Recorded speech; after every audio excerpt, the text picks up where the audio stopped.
This is a brief tutorial on using Trello on a daily basis. Just want to show how I will decide what I'm going to be doing for the day based on what I see in Trello. We'll open up Trello. And currently I have a large list of things I'm doing for the transfer over. I'm just going to ignore those for right now. I'm going to look down here and see what's red and what's yellow. A lot of red. So I'll come in and say, alright, clean grease traps. I called them yesterday, so I can expect to have them here hopefully Monday or Tuesday of next week. So I'll change the date to the 14th, and I'll give him Monday, and I'll give him a call just to see what his schedule is next week.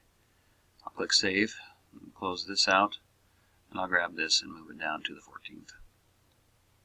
You can see November 14th here. Review grinder pump, hydro station, grinder pump charts. So I'm going to come and do that today sometime. So I'll click it on today, so that changes it to yellow. I'll close that out and keep it there. I have on my Trello board to call my mother every week.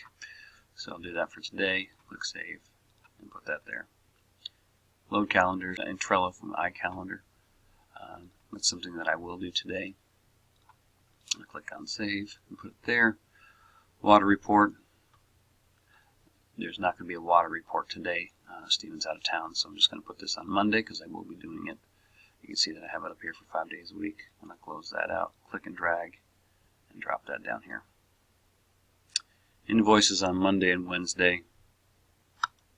Today is obviously not Wednesday, but I am going to do invoices today, so I'll click it there and leave it.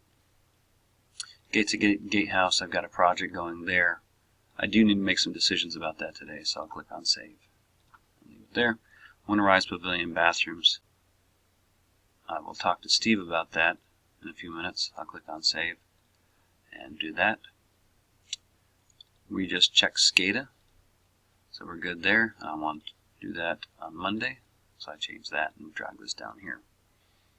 Set up Sean work orders. That's something that's not going to happen for a while. So I'm going to pull this down for a couple weeks away. Click on Save, close that, and drag it down here to the date that it needs to be. And when I'm doing this again, I'm looking right here, and you can see that I'm dropping it onto the date that it needs to be.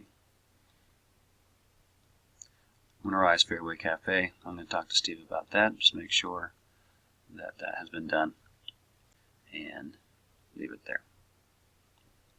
And so what I did was actually I talked to Steve about these two items, and I'm going to put this on next year's now, 2017, because we don't need to do it anymore this year. I'll do that. Come up here, click on 2017, click on the first, and click Save. Close. Come up here, do the same thing for this one, 2017. I'm going to put on the first instead of the 11th, and click Save, and I'll close out of that. And actually probably the easiest way to do this is to click on this little pencil, which gives you an option of several. It's kind of like a right click. If you click on Move, it'll give you the option of moving it all the way down to the bottom here. Click on Move, and I'll go back down and find it. Do the same for this one. Click on Move, scroll all the way down, and click on Move. Now I'll come down and make sure those are where they're supposed to be. November 1st, 2017, right there. Pick that one up and drag it to where it goes as well. That way next year on November 1st, I will see this again. And that's it for this tutorial.